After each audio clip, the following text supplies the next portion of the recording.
So, few days ago, naglabas sila ng bagong event troop ngayong April season dito sa COC at itatry natin to ngayon sa Legend League. So, yung pangalan ng event troop na to is Yeeter. Para lang siyang thrower. So, yung first 4 attacks niya, nagda-drop siya ng mga loyal tribe members, di ba? Para siya nagsasamon, gano'n.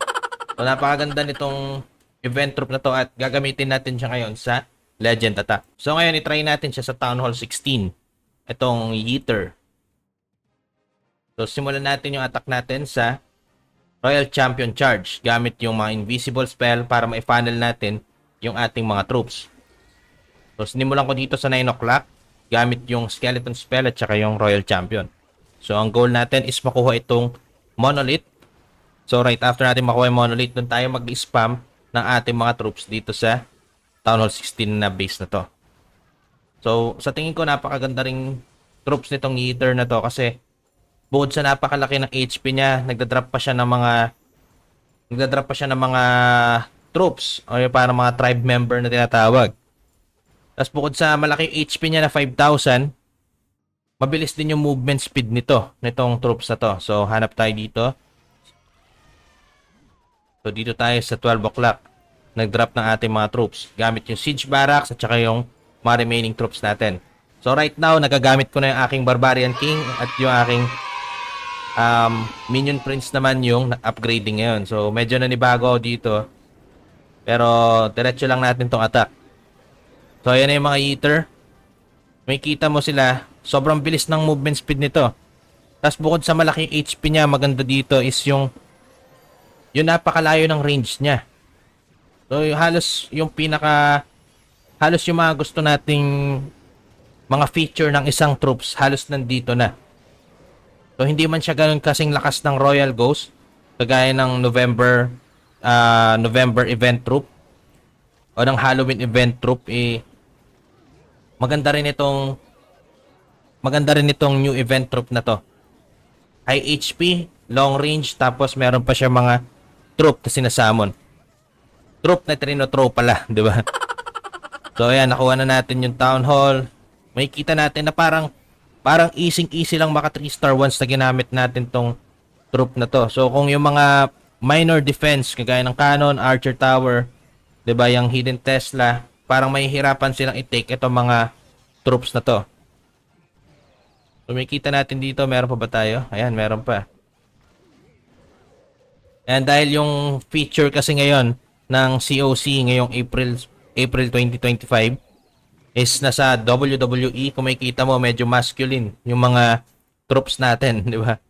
So ayan, napakalupit nitong Yeeter na to.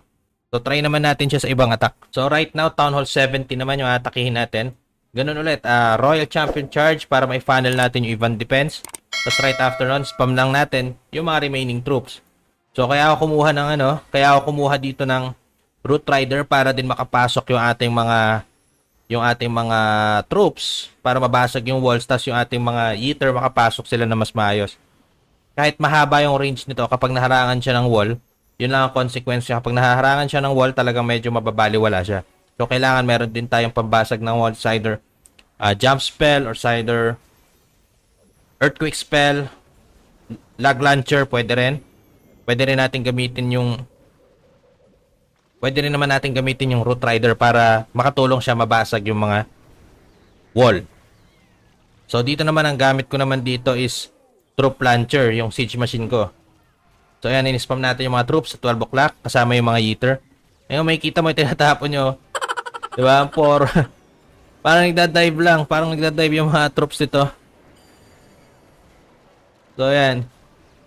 Napabibilis ng movement speed nito. Napakalaki ng range. Tapos, yung makikita natin yung damage ng kanyang mga minions. Diba? Yung kanyang mga... Parang sobrang lakas din ng damage niya. So, napakagulo. Ay, kita mo yung number of troops natin dito sa gitna. Talagang sobrang dami na hindi na makita halos ng mga single target na defense kung sino yung unahin nila. So, bukod pa ron, nasabayan pa to ng Troop Launcher. Napakagandang combo rin ito sa Legend Attack. So may kita mo na dominate na. Ito yung sinasabi ko. Kapag yung Yeeter natin wala siyang support na makatago siya sa wall, so ang gagawin niya is wawasakin muna niya yung wall bago siya makapunta dun sa mga defense. So kung nangyari man na naipit yung ating mga Yeeter, sa mga wall o sa mga defense na hindi niya abot yung range, chances madali sila mauubos. Kagaya ng kung merong monolith, 'di ba? Mas malaki yung HP, mas mabilis silang wawasakin. So may kita mo naman dito yung mga minion ng Eater. Ayan, oh, kita mo sumusuntok sila para silang boxer. Ang forma, 'di ba? Para silang mga boksingero. So ito naman mga Eater, mga parang thrower lang sila, 'di ba? Para silang imitation ng thrower, nagda-drop ng mga kanilang mga minions, 'di ba? So ayun, nakuha natin 'tong Town Hall 17 gamit yung Royal Champion Charge with Eater. Ba't ba Eater ang tawag dito? So hindi ko pa alam. So pwede yung i-comment, 'di ba?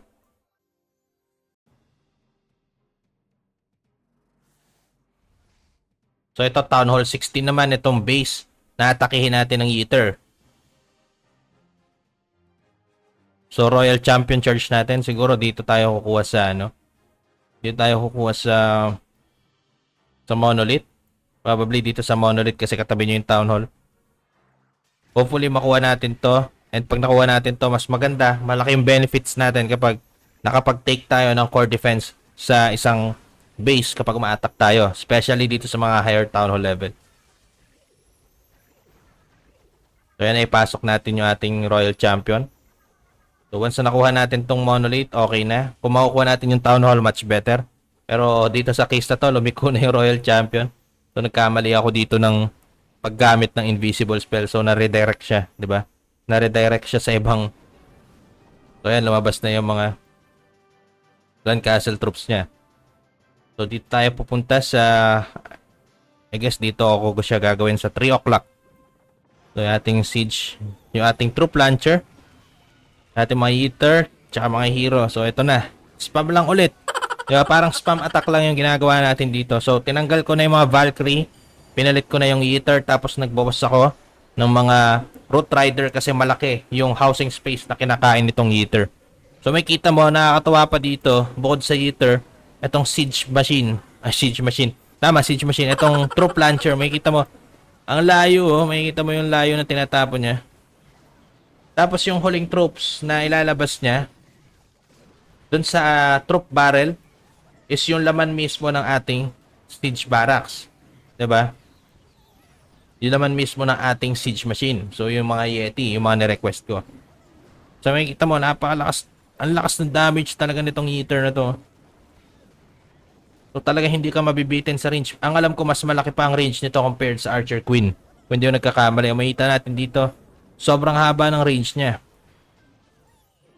Para siyang kung hindi ako nagkakamali, parang kasing haba ito ng ng spear ng Royal Champion. Sa Epic Queen, sa Epic Equipment. So ayan, nakuha na natin yung Town Hall 16. Ang dami pa nating natitira mga troops. 'Di ba? Makikita mo yung mga Eater natin, parang hindi sila namamatay kasi sobrang laki ng HP nito. Lalong-lalo na kung gagamitin natin itong attack strategy na to, itong mga Eater sa lower Town Hall level, malaking mabe-benefit natin yung pagtaas ng ating mga trophy sa war. Napakagandang gamitin ito. So ayan, nakuha naman natin yung Town Hall 16 ulit. Naka-mirror ko dito sa Legend League. So right now, Town Hall 17 naman yung atakin natin ngayon dito sa Legend League gamit yung mga Eater. So, as much as possible, matake natin yung mga core defense, kagaya nitong Town Hall, itong Monolith. So, ipapasok natin yung ating Royal Champion Charge. So, ayan, napasok natin yung Town Hall. So, na-envy. Check natin kung matutuloy pa rin. Okay. So, na-envy ko rin yung Town Hall dito. So, sana makuha natin. Kahit yung Town Hall lang, bigay mo na. Diba, lumiko pa. So wala, na-deads na yung ating Royal Champion. Hopefully makuha natin yung kahit makakuha pa tayo ng hero o ng defense. So sa tingin ko hindi na. Wala akong nakuha. Wala akong nakuhang core defense. Pero okay lang, nakapag-panel tayo ng mga ilang defense. So gamit yung mga troops, in-spam natin ulit. Mga Eater, mga Angel, di ba? Spam lang natin sa 9 o'clock. So ayan na. Ikita natin dito. Diba? Ito yung nakakatawa dito eh. So, event troop, fan troop, talagang nakakatuwa lang siyang gamitin kasi usually yung mga event troop, kung hindi siya overpower, talagang parang napaka-imbalance niyang gamitin sa mga attack strategy. Lalo na kapag nagamitan pa natin, halimbawa, lalo na kapag marunong ka pang umatak, yung mas magaling ka pang umatak. Nakikita mo yung range ng Yeeter sobrang layo. So halos naaabot na niya yung ilang tiles, 'di ba? Makikita mo halos malayo pa siya, halos na range sa Archer Queen. 'Di ba? Yun lang ang problema talaga sa kanya. Kapag na-trap siya sa mga wall, yun yung makakaubos ng oras sa atin para maka 3 star. So, wag natin siyang pababayaan na matatrap sa wall kasi sayang yung time. Hindi ganun kabilis yung kanyang attack speed. Hindi rin ganun kalakas yung kanyang damage, pero yung kanyang HP, yung kanyang range, tapos yung mga loyal troop o yung mga loyal tribe member niya, sobrang lakas damage nito. Makikita mo ayan na si Pacman, di ba? Yung akala mo nagbo-boxing lang, di ba? So, ayan. Kuha natin to. Town Hall 17. So, na 3 star natin gamit ulit yung Yeeter. So, kung hindi nyo pa na-try gamitin itong troop na to, i-try nyo lang na i-try kasi event troop to. Take advantage natin na nagagamit natin yung ganitong klaseng napakalakas na event troop. I hope na nagustuhan nyo itong event troop na to and sana magamit natin siya, ma-maximize natin siya habang meron siya ngayon dito sa April season sa Clash of Clans. So, bali dito na matatapos yung aking video. Salamat po sa panonood. Kung nagustuhan niyo po ito, like and share nyo na. Kung may mga tanong, suggestion, reaction po kayo, pwede po kayo mag-comment sa baba. At huwag niyo pong kakalimutan na mag-subscribe sa aking channel. Click mo na rin yung notification bell button para maging updated ka sa mga next videos na i-upload ko. Kung po pala si Nico, salamat po sa panonood. See you soon sa mga next videos. Ingat po kayo palagi. God bless. Bye-bye.